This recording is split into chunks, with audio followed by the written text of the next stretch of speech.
Bom dia, meus ratatá. Tudo bom com vocês? Continuação de uma obra que a gente já tem no canal. Se quiserem uma próxima parte, já sabem, né? Quem não deixar o like vai sentar na cabeça. No episódio anterior, a Han tomou uma coça do demônio cara de rato. O Prota foi lá e salvou o dia. Agora, a deusa dos demônios foi capturada e o filho dela conseguiu escapar dos capturadores. E nesse momento, ele foi encontrado pela garota de cabelos verdes. A Jing-Shi fala que primeiro vão para a casa dele. O garotinho raposa fica perguntando por que ela está ajudando ele. A Jing-Shi fala que não sabe o motivo, porque ele tem esse pensamento sobre a companhia, mas tem algo que precisa dizer. Além de manter a paz entre humanos e demônios, o principal propósito deles é proteger os demônios. O garotinho, olhando para os olhos dela, fala que ela não parece estar mentindo, já desfaz sua transformação. E a Jing-Shi começa a ficar brilhando com uma luzinha verde, e do nada aparece com uma motona na sua frente. O garotinho fica perguntando de onde ela conseguiu isso. Eu também quero uma. Um gato gordo abrindo aquele bocão para comer, e a moto da Jing-Shi vindo com tudo. Nessa hora, quase o gato foi de arrasta para cima. A Jing-Shi pergunta por que ele odeia tanto a companhia Spector. O garoto fala que é por causa das condições que eles assinaram, não acha justo para os demônios. A Jing-Shi fala que acredita que a mãe dele não revidou quando foi capturada. Ela é uma boa mãe. Se ela tivesse revidado, ele também estaria com problemas. Ele deve pensar que não é justo, mas ele já considerou o fato que não há apenas um monte de humanos ruins, mas também um monte de demônios ruins no mundo. Essa linha, muitos demônios vão tentar encontrar uma brecha para usá-la, e esses demônios impõem uma grande ameaça para humanos que não são capazes de se defender, e fazer isso dificulta manter o segredo de que demônios estão escondidos no mundo humano. Quando toda a raça humana começar a entrar em pânico por conta dessa descoberta, acredita que a maioria dos humanos não vão querer coexistir com demônios. Mas contudo, o que aconteceu com a mãe dele acontece com os outros também. Mas manda ele não esquecer que a metade da companhia existir é para proteger eles, e é por isso que ama esse trabalho. Manda acreditar nele, garante que vai salvar a mãe dele. O garotinho já começa a usar seu nariz para ficar cheirando. Manda ela virar à esquerda e começa a virar o GPS do nariz. A Jing-Shi fica perguntando se ele encontrou as pessoas que sequestraram a mãe dele. O garotinho fala que não, é que seu nariz foi sempre muito sensível. O cheiro da mãe dele está vindo dessa direção. A Jing-Shi fala que vai meter um grau, manda ele segurar agora mesmo. O garoto fica dizendo que acredita nela, estará em dívida se ela conseguir salvar a mãe dele. A Jing-Shi fala que é tudo que precisava ouvir, vai fazer isso. Já começa a mandar um grau acelerando com tudo. Eles chegam naquela fábrica velha de novo. O garotinho fala que consegue sentir o cheiro da mãe dele nessa fábrica. Manda a Jing-Shi ficar atrás dele, que vai proteger ela. Ele fala que não quer ferir humanos. Quando salvarem a mãe dele, vão sair correndo. A Jing-Shi fala que ele não pode usar violência, não importa onde estiverem. Fala que prometeu salvar a mãe dele, então vai fazer isso não importa o que aconteça. E também pode ser uma secretária agora, mas já foi um membro do campo da companhia Spector. Ela é a secretária-chefe da companhia e já vai puxando o seu espadão. Fala que se acontecer alguma coisa, vai protegê-lo. O garotinho fica todo feliz, dizendo: tá legal, maninha. A gente chama ele para ir salvar a mãe dele agora mesmo.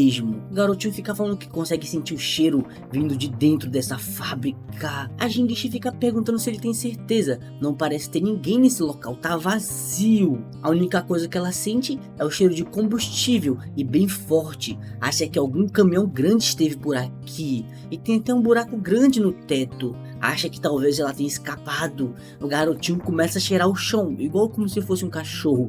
Cheira por um tempinho, um grande pedaço de metal. Fala que o cheiro da mãe dele tá vindo do subsolo. Deve ter alguma coisa escondida por aqui. A Jing-Shi manda ele se afastar um pouco, que vai usar sua visão de humano. Manda ele ficar um pouquinho mais longe, para ser possível fazer isso. já começa a usar seu poderzinho de névoa verde. Fala que realmente tem uma entrada secreta. Isso parece ser um elevador suspeito, mas deveriam descer para ver o que tem lá no fundo. Enquanto isso, dentro do laboratório, um pouquinho de barulho. A Jinguichi fala que foi uma descida bem longa. Pergunta se ele tá bem. O garotinho fica falando que ela tá ali na frente deles. Tem um perna de pau, dizendo que estava ficando entediado. Fala que não achou que um humano conseguiria chegar aqui tão rápido. A Jinguichi fala que é da companhia, manda ele cooperar e entregar a mãe da criança. Caso contrário, vai prender ele por ser cúmplice no sequestro de um demônio. O perna de pau fala que ele vai prender ele sozinho, com essa espada. Ele obedece apenas o jovem mestre, e a ordem que foi dada foi para matar todos os intrusos, e começa a sair um monte de cabeça do seu corpo. Fala que se ela conseguir sobreviver, mesmo depois de terminar o cigarro, pode considerar em deixá-la ir embora. Todos os seus clones já começam a vir para cima. A Jinguichi já faz sua espadona encolher para não deixar um buraco muito grande, e já começa a cortar todos os clones um por um e sai macetando eles em várias direções. Já vai indo para cima do fazedor de clones e dá uma bicuda na sua cara, fazendo ele amassar um pouco na porta, e ele acaba descansando deitadinho no chão, um pouco duro, mas ele descansa. A Jinguichi manda ele não fumar, cigarro dá câncer. O garotinho fica sem entender como ela acabou com todos em poucos segundos, mas vendo uma telinha, tá lá o Jorginho só observando. A Jinguichi e o garotinho continuam andando pelo laboratório gigante embaixo do chão. O garotinho já começa a usar o seu olfato para ficar cheirando e fala que consegue sentir o cheiro da sua mãe. Está vindo no quarto da frente deles. A Jinguichi manda ele ficar perto dela. Tinha guardas ali fora e tem certeza que vai ter mais lá dentro. O garotinho acaba desaparecendo da sua frente. O Jorginho já pegou ele pelo braço e já ia saindo correndo como se fosse um carioca safado. A Jinguichi nessa hora começa a usar seu poderzinho e vira o Luffy, e seu braço estica e pega o garotinho de volta. O Jorginho fala que sabe que tinham perdido a criança, mas não pensou que ela viria até aqui por conta própria. Pergunta se ela realmente é humana para conseguir esticar o braço tão longe. Isso foi bastante inesperado. A Jinguichi fala que em nome da companhia aconselha ele a se render e entregar a mãe dessa criança. Jorginho fala que não importa quem ela seja, ela não pode sair daqui antes do jovem mestre terminar os exames. A Jinguichi já começa a preparar seu espadão de novo. Jorginho já vem pra cima, preparando seu soco da morte. Ela fica defendendo os ataques e ele continua atacando. Aí fica uma briga entre defesa e ataque, e fica nessa putaria. A Jinguichi começa a preparar seu golpe do Nitoryu e dá um golpe de espada, fazendo um grande corte no chão. É só no chão mesmo. Jorginho pensativo diz que não consegue acreditar que ela atacou nesse pequeno espaço de tempo, quando ele ia cair no chão. As respostas dela são mais rápidas do que um humano normal. E a energia da espada que ela formou com sua própria energia podia ter ele acertado enquanto ele estava no ar, mas ela deixou essa oportunidade passar e decidiu atacar quando ele estava no chão em vez disso. Fala que deve dizer que está um pouco incomodado por ser subestimado desse jeito. A Jinguichi começa a explicar, fala que essa espada é chamada de íris negra, é feita de ouro negro, não importa o tipo de armadura que ele esteja usando, não vai ajudar muito e não quer machucar ele ou matá-lo, então sugere que ele desista logo. O Jorginho fala que já ouviu sobre o ouro negro, mas não esperava vê-lo aqui, mas de qualquer forma, a armadura dele é considerada uma das mais resistentes dos demônios. Já começa a rasgar sua roupa, fazendo striptease. Fala que está um pouco curioso para saber se a espada dela é mais afiada ou a armadura dele é mais dura. A Jinguichi já fica toda envergonhada, dizendo que isso é uma luta, porque ele tá tirando a roupa, coloca ela agora. Jorginho manda ela parar com isso e mostra logo a ponta da faca dela. A Jinguichi fala que ele não vai desistir, a menos que seja derrotado, já que se for assim não tem jeito, só pode rezar para que esses ataques que ela vai fazer não mate ele.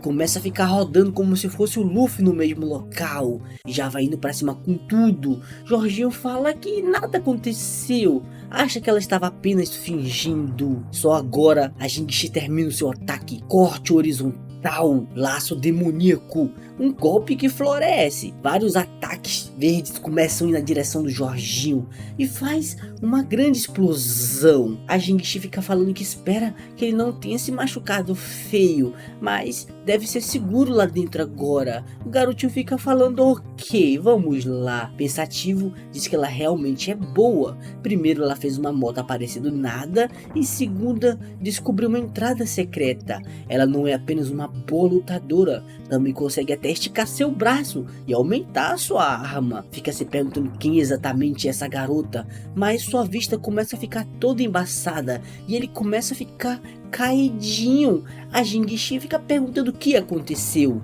Jorginho, no meio da fumaça, fala que ele foi envenenado. Ele não sabe o quão afiada é a espada dela, mas a energia da espada criada por uma energia espiritual não pode lhe ferir. A Jingxi fica se perguntando como isso é possível. Nem mesmo conseguiu arranhar ele, mas também começa a ficar com a vista embaçada. Jorginho manda ela não ficar surpresa. Ela também foi envenenada. A visão dela está embaçando, mas em breve ela vem sentir um fraco aperto no seu peito. Então o corpo dela vai ficar dormente até ficar inútil uma batalha. Ela não sentiu nada quando foi atingida pela sua agulha venenosa.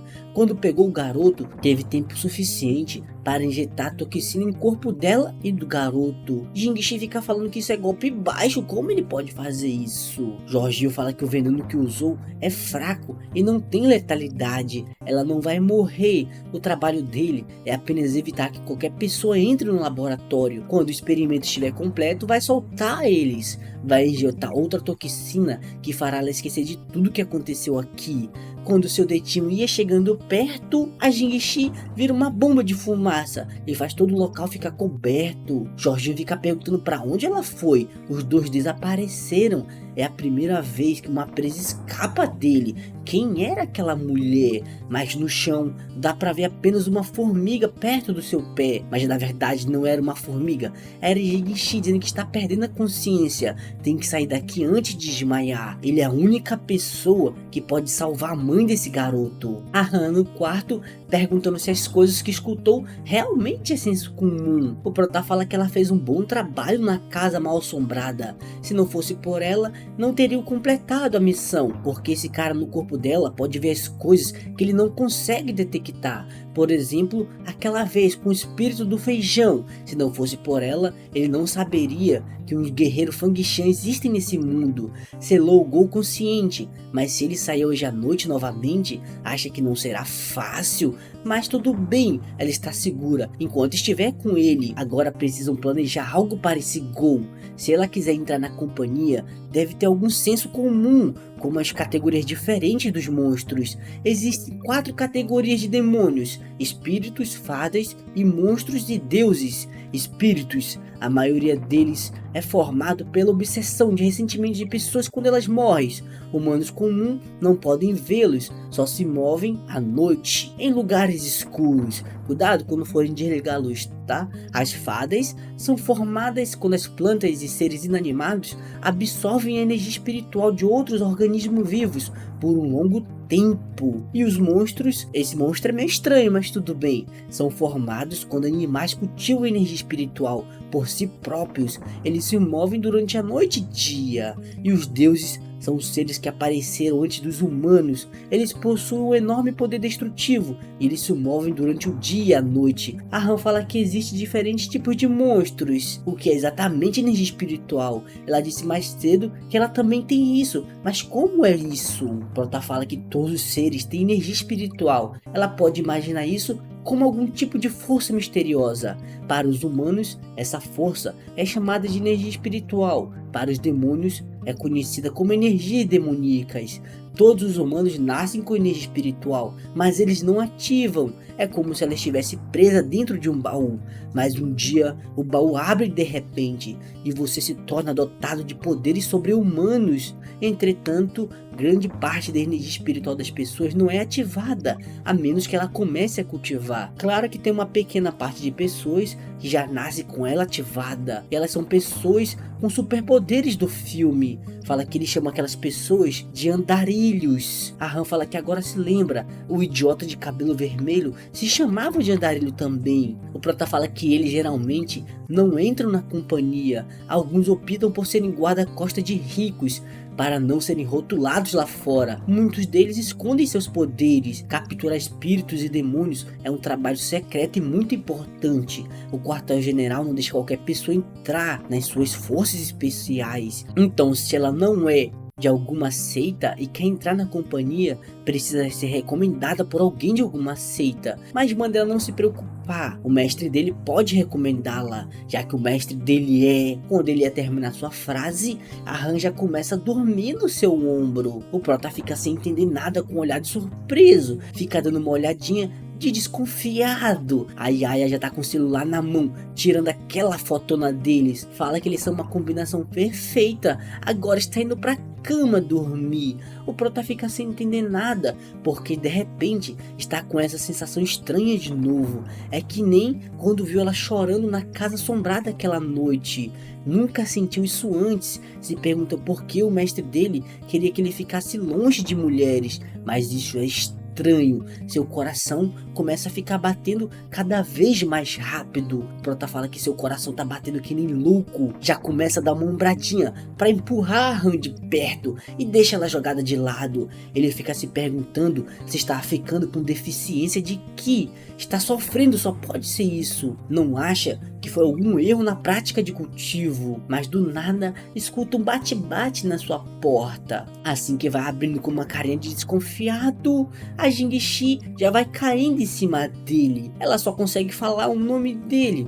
O prota fica se perguntando se ela ficou sem força de tanto beber de novo. Mas na frente dele tá o garotinho jogado no chão também. Enquanto isso, dentro do laboratório, o Jorginho fica falando pro mestre dele que a intrusa era da companhia e ela conseguiu escapar. Eles não podem mais ficar ali. Já informou a segunda base de experimentos. Eles vão pra lá agora mesmo. O Clayton fica rindo que nem um maníaco, vendo aquele monstro capturado. O Jorginho fica sem entender nada, todo nervoso. O Clayton continua chorando, dizendo que a Lua Juan, eu finalmente encontrei um jeito de salvar você. Eu vou trazer você de volta à vida. 2 dias depois, no dia 25 de abril. Por que essa data específica? Eu não sei, só vamos continuar a história. A Jing-Shi finalmente acorda. A Han fala que depois de 2 dias ela acordou, hein? Gostou de dormir, foi? A Jing-Shi fala que se já passou 2 dias, o sequestrador já deve ter escapado. O prota pergunta por que ela foi até lá.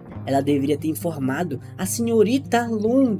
A Jing-Shi fala que o garotinho não confia na companhia naquele momento, então prometeu que ia salvar a mãe dele, e isso foi uma emergência. O prota fala que não tem dúvidas que vai ajudar, mas vai demorar um pouco para conseguir achar a mãe do garoto. O garotinho fala que tem um olfato bom e pode tentar fazer alguma coisa. O prota fica perguntando se ele realmente pode achar a mãe pelo cheiro. Jing-Shi fala que deve ser possível, já que foi assim que ele achou a base antes. O prota manda ele ter cuidado para não cair desse arranha-céu. O garotinho já começa a usar seu olfato de cachorro e começa a ficar cheirando. A mãe dele fica liberando um cheirinho que só ele consegue sentir, que passa por todos os locais. O garotinho fala que conseguiu achar ela. O prota manda ele não se preocupar, vai voltar rapidinho, já começa a usar sua técnica de vento. Cleitinho, olhando o experimento, manda continuar e ficar monitorando a taxa de sucesso para não dar merda. Jorginho fala que a companhia já sabe que eles sequestraram um demônio com um cartão de identificação. Se eles descobrirem que usaram ela como experimento, o pai dele pode acabar sendo envolvido nisso. O Cleitinho fica falando que ele fala muito, mesmo que precise ir contra toda a companhia, ou precise achar dezenas de milhares de demônios, vai trazer a Lua Juan de volta. Nada como um gado, não tem nada melhor que isso. Jorginho pensativo realmente fala que não entende um amor entre um homem e uma mulher. Isso não é amor, isso é um gado. O experimento continua e a mãe dos demônios continua sofrendo e seu corpo começa a ficar todo estranho. estranho. 2 anos atrás, uma pessoa tomando uma porrada na cara, uns valetões dizendo se ela não pagar, vai ter que vender ela para um puteiro. E é patético ela não aproveitar essa aparência que ela tem para sobreviver. Não entende, ela gastou todo aquele dinheiro para tratar o pai dela, mas ele ainda assim acabou morrendo. Pergunta por que ela pegou dinheiro com eles, mesmo sabendo que ele não poderia ser curado. Do lado dele vem chegando 2 pessoas. O valentão manda o arrombado olhar para outro lugar e cuidar da vida dele. Cleitinho manda ele relaxar, é só uma pessoa comum, anda por aqui todos os dias, eles podem continuar. Ele ama ver as pessoas implorando por perdão ou por ajuda. E olha que hoje está tendo ótima chance de ver um bom show acontecendo. Pensativo, se pergunta qual é o problema dessa garota. A expressão dela não mudou desde o início. Acho que talvez ela tenha algum problema psicológico. O valentão fala que uma pessoa comum gosta de opressão, dá um tapão na cara dele, mandando ele não ficar se achando, porque ele acha que não vai apanhar só porque tem guarda-costas. O Jorginho já fica puto vendo essa cena. O Cleitinho manda ele esperar um pouco e fica calmo. O valentão fica dando só aquela encarada. Vai fazer o que, otário? O Cleitinho fica falando que isso é a dor, hein? É uma sensação maravilhosa. Já começa a preparar o seu chutinho lateral e acerta bem na cara do valentão, esmagando o crânio dele, fazendo ele sair voando. O parceiro do valentão fica gritando: chefe, o que aconteceu? Pergunta se ele sabe quem eles são. Não deveriam ter mexido com eles. O Cleitinho já joga uma moeda de Bitcoin. Fala que foi mal. Acha que escutou o crânio dele se quebrando. Ele provavelmente vai passar o resto da sua vida em um estado vegetativo. Eles podem trocar essa moeda de Bitcoin por uns 400 milhões e usar nas despesas médicas. O amigo do valentão pede desculpas, falando que não sabia que ele era o dono do Bitcoin. Manda ele fingir que nada aconteceu hoje. Cleitinho fica falando que aquele chute lateral que o Jorginho ensinou é muito bom, vai levar ele para um local divertido essa noite. A garota fica falando que agradece por ele ter pago a dívida dela, mas não tem nada, pode pedir o que quiser pra ela. Jorginho fica pensativo, dizendo que essa garota é interessante, o que eu quiser, hein? Enquanto isso, em um motel com Rai, a garota apenas de toalha. Cleitinho fala que se ela já se lavou, pode chegar aqui mais perto. Antes ela tinha dito que estava disposta a fazer qualquer coisa. Manda ela baixar a toalha agora mesmo. Assim que ela baixa a toalha, ele pensativo diz que ela não tem nenhuma expressão, mesmo quando largou a toalha. Isso é muito sem graça. Já pega ela pelo braço e coloca ela na cama, mas nessa hora ele fica muito surpreso. A costa da garota é toda machucada. Ele diz que naquela noite ele viu as feridas na sua costa, tudo para pegar dinheiro com agiotas e salvar o seu pai alcoólatra. Ela cresceu sem mãe e com um pai alcoólatra abusivo. Foi isso que ela fez ficar desse jeito. Não sabe o porquê, mas desde aquela noite adquiriu um sentimento especial por ela, um desejo forte de protegê-la. Ele ficou mais interessado, seja comprar as coisas ou levá-la em viagens ao redor do mundo. Ela nunca demonstrou interesse em nada disso. Era como se ela não possuísse uma alma, como se fosse uma boneca. Ela é diferente de todas as mulheres que ele já havia encontrado antes. Mulheres essas que fingiam tudo o que queriam só para pegarem o que estavam desejando dele. Porém, as coisas as quais aquelas mulheres normalmente ficavam loucas, não significava nada para ela. Foi a primeira vez que ele se sentiu inútil na frente de uma mulher. Ele não podia aceitar isso. Ele tinha que encontrar algo que despertasse o interesse dela, não importa como. Mas depois de 1 ano, ela ainda permanecia como se fosse uma boneca. Mandou ela esquecer isso. Já teve o suficiente. Ele não queria que isso se prolongasse ainda mais. Então decidiu deixá-la ir embora. Foi naquela hora que a garota disse que finalmente tinha encontrado alguém do lado dela. Mandava ela, por favor, não lhe abandonar. Quando viu ela desamparada e triste, percebeu que mesmo sem saber, já tinha se apaixonado totalmente por ela. E seu antigo desejo de protegê-la explodiu como um vulcão em erupção. Sua mente ficou totalmente fora de controle e prometeu que nunca vai deixá-la embora, mas com apenas uma condição: se ela se tornasse a namorada dele. Nada bom como ser um gado, né? Nessa hora, a garota se afastou dele um pouco, ficou um pouco envergonhadinha. diz que só podem começar isso oficialmente a partir de amanhã. Nesse momento, um caminhão veio nas suas costas e acabou ajudando ela a pegar uma distância. Cleitinho fica falando que já perdeu ela uma vez. Dessa vez, ninguém vai impedir ele de salvar ela. Na mesma hora, o laboratório começa a fazer uma explosão. Jorginho já fica nervoso. O local todo começa a ficar todo tremendo. Jorginho fala que ela é em cima acha que pode ser a companhia, mas como eles acharam esse local tão rápido, já sai correndo para ver o que aconteceu. Fala que esse prédio tem paredes antimíssil, o que pode destruir ela facilmente assim.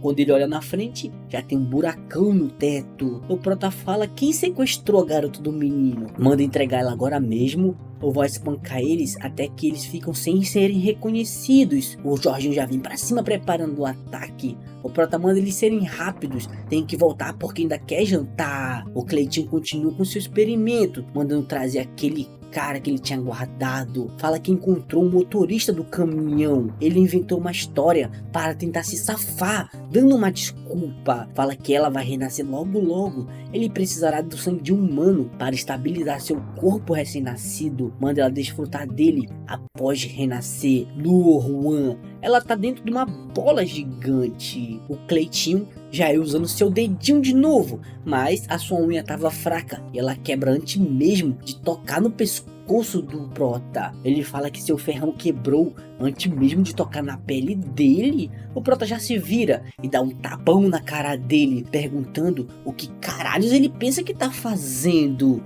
Jorginho fala que queria deixá-lo inconsciente com o ferrão, mas não poderia imaginar que levaria um tapa no rosto antes que pudesse perceber. É um demônio de grau A. Esse garoto é muito forte. O Prota fala que foi ele que sequestrou a mãe do garoto, então, hein? Jorginho fala que não pode enfrentá-lo de frente, vai ter que esgotar a energia que ele tem. O Prota fica perguntando que cheiro forte é esse. Pergunta se ele peidou. Jorginho já começa a liberar um monte de gás por todo o local e usa sua tempestade de vento, a B. Fala que não quer matar ele, mas ele não é um oponente qualquer, então não tem escolha além de usar o seu veneno mais forte. Quando entrar em contato com o veneno, a pele dele vai ficar inchada e seu corpo vai se tornar rígido e será imobilizado. Apenas uma cheirada é suficiente e seus órgãos internos inflarão e apodrecerão ao mesmo tempo. A dor ardente será como engolir ferro derretido. E se o veneno não for neutralizado, nem mesmo Deus pode salvá-lo. O gás encherá a sala em segundos, ele não vai ser capaz de fugir. Quando ele perder a capacidade de lutar, vai remover o veneno do corpo dele, depois vai encontrar uma maneira de prendê-lo. Mas o veneno começa a ficar rodando no mesmo local. Jorginho fica perguntando o que está acontecendo, porque o gás dele está sendo sugado. O Prota fala que se ele quiser lutar, luta direito, manda ele parar de ficar tentando se mostrar. Fala que pratica alquimia interna, este veneno é um pouco... e começa a vomitar o bicho. Pergunta que porra foi essa? Acho que esse veneno era algum tipo de laxante. Se ele quiser lutar, pode vir pra porrada, mas se ele tiver que ir pro banheiro, vai usar o rosto dele como papel higiênico. O Jorginho pensativo diz que a tempestade de veneno dele só deixou o estômago dele ruim. Ele pode controlar o vento e não deve ser parte dos autistas. Vai ter que usar seu poder total. Já começa a se consorcer aos poucos e das suas costas já saem os braços do Kaneki, mas esses braços têm boquinhas e falam que vai comer todo mundo. Eles não falam, mas é isso que eles queriam dizer. O Jorginho já vem vindo pra cima com seus pulinhos de tentáculos, e seus tentáculos começam a cuspir um monte de agulha. O Prota fica só parado olhando, caralho, um monte de agulha, hein, parceiro. Quando uma ia acertar seu olho, antes mesmo de chegar perto, ela começa a se quebrar e todas as agulhas ficam batendo em uma barreira e não conseguem tocá-lo. Jorginho fala que esses ferrões podem furar até carros blindados, mas mesmo assim não conseguiram fazer nenhum arranhão. O Prota já aparece em cima dele e dá outra bofetada, mandando ele deitar um pouco. Fica se perguntando se ele não acabou morrendo, senão ele tá ferrado. Cleitinho fica só observando tudo. Fala que botaram o Jorginho pra dormir, hein? Já pega o celular dizendo que tem um problema, precisa da ajuda dessa pessoa agora mesmo. Quanto mais cedo, vai ser melhor para ele. O Xian, atendendo o telefone, fala que entendeu, já está indo a caminho. Hoje vai ser um dia auspicioso. O que significa isso? Não faço ideia. Ele fica rindo, dizendo que algo vai acontecer hoje de noite, hein? Agora voltamos para a cena,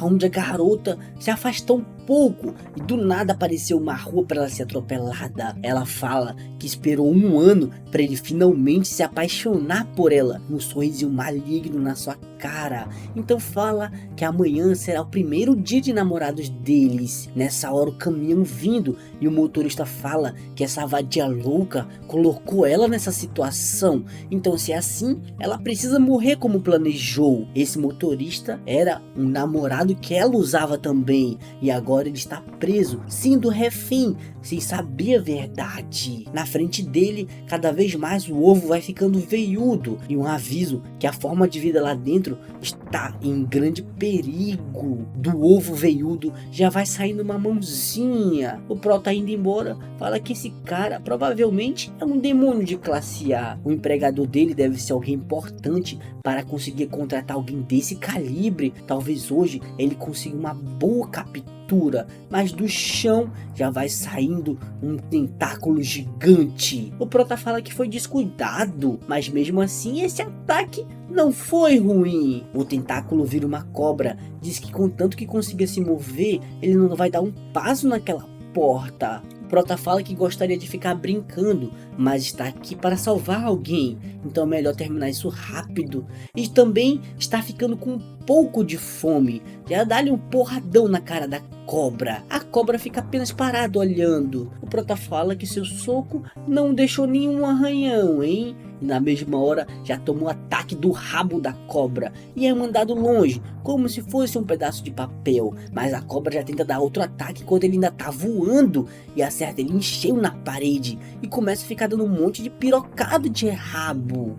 A cobra fica falando que é uma serpente Sancho, um demônio de classe A, mas a força defensiva da sua armadura é a melhor das melhores, não há como ferir ele. O Prota fala que a força defensiva dele é muito boa, mas acha que os olhos dele não funcionam muito bem. Encontrou 2 lobos de classe A alguns dias atrás. Se eles são de classe inferiores, ele deve ser pelo menos de classe intermediária. Já começa a usar seu selo dourado. Acha que ele seria um pouco indelicado se lutasse a sério contra ele. Já começa a preparar seu poderzinho, ouro emprestado do corpo e forma modificada no seu chinelo. O seu chinelo dourado já começa a ficar brilhando. Ele já vai indo pra cima com um sorrisinho, dizendo que agora ele vai apanhar de sandália. Cobra fica perguntando se ele tá usando chinelo como uma arma. Manda parar de subestimar ele. O Prota já acerta um porradão na cabeça da cobra. No momento que o chinelo tocou a cabeça da cobrona, ela sentiu como se estivesse sendo atingida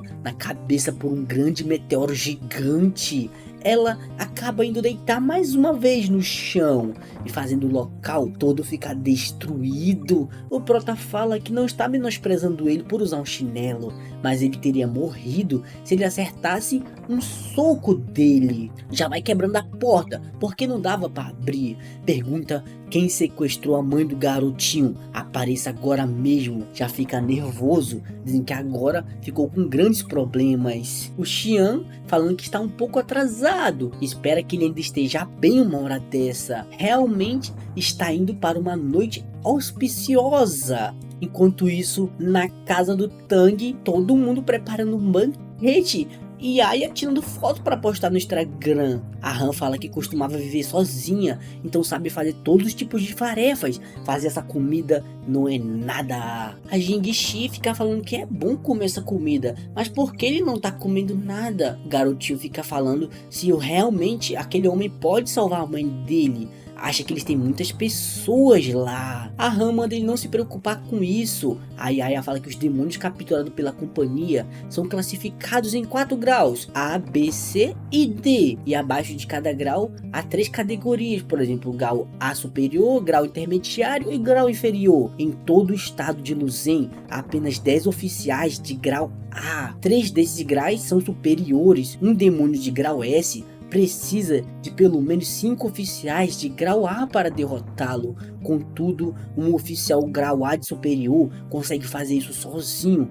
Dos 3 oficiais de grau A, o Tang é o mais forte, com o maior número de demônios no seu currículo. Ele é o melhor, pelo menos neste mundo. Não acho que tem nenhum demônio que possa derrotá-lo. O garotinho fica feliz dizendo que isso é incrível. Então o irmãozão é muito bom. Então a mãe dele vai voltar em pouco tempo. A Han pensativa fala que o Tang sim é muito forte, mas ele é muito excitado. E porque é forte, provavelmente ele não usa o cérebro direito. Quando está numa missão, espera que tudo ocorra tranquilamente dessa vez e que ele consiga salvar a mãe desse garoto, mas mesmo assim ainda sente uma sensação ruim sobre isso. Prota fala que a mãe do garoto tinha sido capturada por algum tipo de instrumento. Esse é o único demônio amarrado na mesa do laboratório. Eles estão tentando salvá-lo, mas sua energia demoníaca ainda está fraca, e um humano com sua essência seca, e no chão tem um cadáver de demônio. O Prota pergunta do Jorginho o que tá acontecendo aqui. Pergunta se aquilo na mesa é a mãe do garoto que ele tinha sequestrado. O Prota fica nervoso, se perguntando se esse cara é louco por ficar chorando desse jeito. Voltamos agora alguns minutos atrás, quando a mão saiu daquele ovo veiudo. O Cleitinho foi mandado longe para trás. Ficou nervoso naquela hora e vários corpos começaram a cair do ovo gigante e grandão. E a maioria deles estava com um sinal de morte cerebral. Nenhum ia sobreviver, mas apenas um conseguiu viver, com o console salvando ela. O Cleitinho ficou sorrindo, pensando que a pessoa que estava ali era Luhan. O demônio fica falando que não sabia que ele estava apaixonado por ele, mas é um homem isso aí, não é? O humano que estava preso já ficou todo cagado de medo. O demônio ficou perguntando o que o querido dele estava fazendo aqui. Foi ele que atropelou com um caminhão, não foi? Mas foi tudo planejado. Já começa a sugar toda a energia do humano, fazendo ele ficar sequinho, igual um drogado da Cracolândia. O Luhan homem fica falando que isso é alma, hein? Começa a ficar gritando, dizendo que isso é delicioso. Ele quer consumir mais e começa a consumir a alma de todos os outros que estão mortos no chão e fica sugando tudo sem parar, como se fosse um aspirador de pó. Fala que após comer tantas almas, sente que tem um grande poder dentro dele. E esse corpo masculino que ele tem agora não é ruim, sente que está muito mais forte. Já fica com um sorrisinho, dizendo que agora só sobrou o mestre e ele, só sobrou os dois. O Cleitinho fica falando que ele acabou de nascer. Como ele sabe quem ele é? Quem é você, demônio? O demônio fica com um sorrisinho falando que ele é a Luhan. Antes de sugar, acha que seria divertido contar a verdade. Na verdade, quando eles se encontraram pela primeira vez, foi ela quem contratou aqueles bandidos. O filho de um magnata observou ele por um longo tempo. Ele não precisa de nada, exceto amor. Acha que isso é engraçado. Se pergunta se é porque a mãe dele morreu quando ele era jovem, ou porque os irmãos dele são bem melhores que ele, o que fez ele ser negligenciado pelo pai dele desde que era criança. Procurou tudo sobre ele, porém não descobriu que faltava amor na sua pesquisa. Na verdade, ela é uma vagante e tem a habilidade de ler a mente. É uma vigarista que ama roubar o dinheiro de idiotas como ele. Pergunta se ele não acha que encontrou o verdadeiro amor. Acha um homem lá atrás pensou isso também e acabou dirigindo caminhões. Ele é sossegado e frívolo sobre a vida e alguém fácil de ser enganado. Agora pode morrer sabendo o motivo disso. O gado nessa hora ficou paralisado sem conseguir falar nada, mas quando o demônio atacar, a Luhan verdadeira fica falando mestre e a cabeça dela já começa a doer e fica sentindo uma grande dorzinha. O Cleitinho fica falando que isso é brincadeira, ela não pode ser a Luhan que ele conhece e já começa a meter o disparo, acertando o demônio bem nos peito, fazendo um monte de buraco nele. Nessa hora ele cai no chão e fica jogado. Na mesma hora começa a aparecer uns peitinhos no demônio. Por que não apareceu antes? O Cleitinho fica nervoso, todo cagado de medo. A Luan começa a falar: mestre, sou eu. O Cleitinho fica dizendo que isso é bruxaria. Não tem como uma coisa dessa tá acontecendo. Matou um monstro que estava falando besteira. A Luan fala que tem pouco tempo. Pede para ele ouvir o que ela vai falar. Sente muito, mentiu para ele. Mas não era sua intenção. Ela tem dupla personalidade. Usar essa desculpa agora é fácil, né? No começo, a Tá aparecia para lhe proteger. É que já vimos ela tomando um porradão na cara. O pai dela falou que ela esteve fora por um dia inteiro e só conseguiu umas moedas. Não dá nem para comprar um salgadinho. Mandou ela ficar deitada e começou a sentar porrada nas suas costas. Fala que por isso ela vai ficar sem comida essa noite. Se ela não conseguir dinheiro amanhã, juro que vai matar ela na espancada. Nessa hora ela ficava triste só porque apanhou com as varas nas costas. E quando ficou mais velha, fez algumas pesquisas e descobriu que ela tinha uma dupla personalidade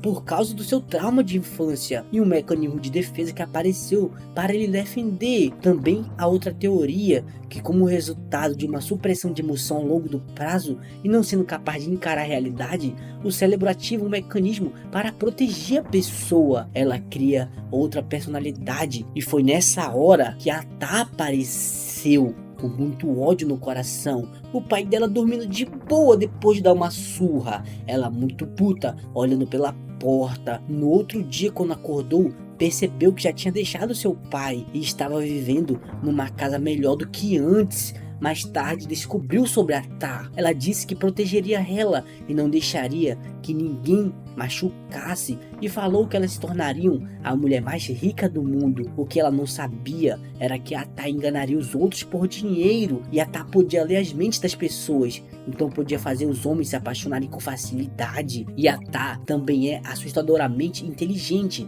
Após enganar alguém, ela mudaria de identidade. Como a personalidade dela era muito forte, se tornou um tipo de marionete para ela. Odiava ser tocada pelos homens, mas se odiava ainda mais por não ser capaz de enfrentar a Tá. A Tá lhe fez perceber que há fantasma neste mundo, mas nenhum Deus na qual ela possa procurar salvação. Tudo que ela queria era morrer.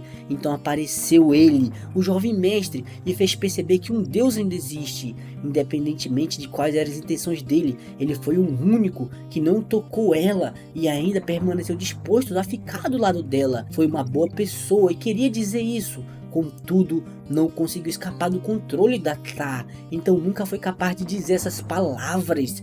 Quando ele abraçou ela naquele dia, foi a primeira vez que sentiu calor, ao invés de conflito. Talvez seja por causa da habilidade da Tá, que conseguiu sentir que estava faltando algo no coração dele, e era a mesma coisa que faltava no dela. Acho que foi atraída por ele por causa disso. Não sabe o que é amor, mas naquele momento pensou que ele também estava cheio de cicatrizes, mas foi o herói que lhe resgatou. Fala que os sentimentos que ele tem por ela vieram da habilidade da Tá. Ela sabe que ele tem um forte desejo para conquistar as coisas. Foi por isso que ele caiu na armadilha dela.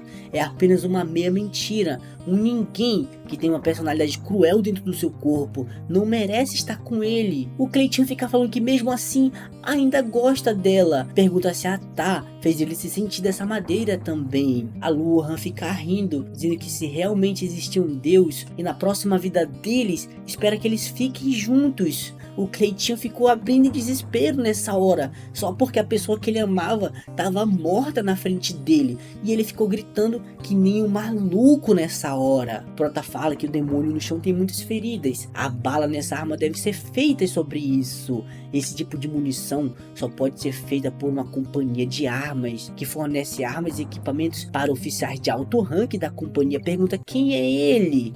O Cleitinho fica perguntando se ele é da companhia também, então ele deve saber sobre reencarnação. Prota fala que pelo que sabe não existe algo como reencarnação. Ele pode responder a pergunta dele primeiro ou não. O Cleitinho nessa hora tem um estalo na sua mente, se perguntando se realmente não existe. Fala que não pode salvar ela e ainda acabou matando ela. Fica rindo que nem um maluco. O Prota fica nervoso e fala que esse cara é maluco pirado. Melhor deixar ele pra lá. Vai deixar a companhia lidar com essa bagunça toda. Vê o demônio jogado na mesa. Fala que aquilo deve ser a mãe do garoto, mas ela tá um pouco quebrada. Mas a tentativa de resgate falha, porque a demônio na mesa morre na mesma hora. Prota fala que agora ele se fudeu grandão. então já fica nervosinho e começa a usar seu olho do submundo. Fala que isso deve resolver o problema das coisas fora de serviço. Agora só tem que relatar as coisas para a companhia Spector. O Cleitinho nessa hora bota a arma no seu coração e o Prota só escuta o barulho do disparo. Já se vira para trás nervoso, se perguntando o que diabos aconteceu. Só vê a cena do Cleitinho sendo atravessado pelo próprio tiro e ele já acorda numa praia. E na frente dele tem a Luhan falando: mestre, eu disse que Deus existe, eu estava esperando por isso. Os dois pegam na mãozinha um do outro e vão caminhando pela praia sozinhos. Mas na verdade, os dois só estão mortos no chão mesmo. E fica um sinal bonito, perfeito. Mas isso não passava de uma ilusão criada pelo poder do Jorginho com seu veneno. Ele fala que não sabia que o mestre dele se mataria por uma mulher. Usou seu ferrão para criar ilusões. Pelo menos ele pode morrer num lindo sonho. O Prota fala que o mestre dele está morto, pergunta se ele ainda quer lutar. O Jorginho passa direto sem responder nada. Fala que o mestre dele já morreu, então ele não pode mais ser condenado agora. Fala que pelo menos pede para deixar a levar o mestre dele de volta para casa. Na frente dele já vinha aparecendo o Xian, dizendo que tá atrasado. Pede desculpas por isso. E acabou.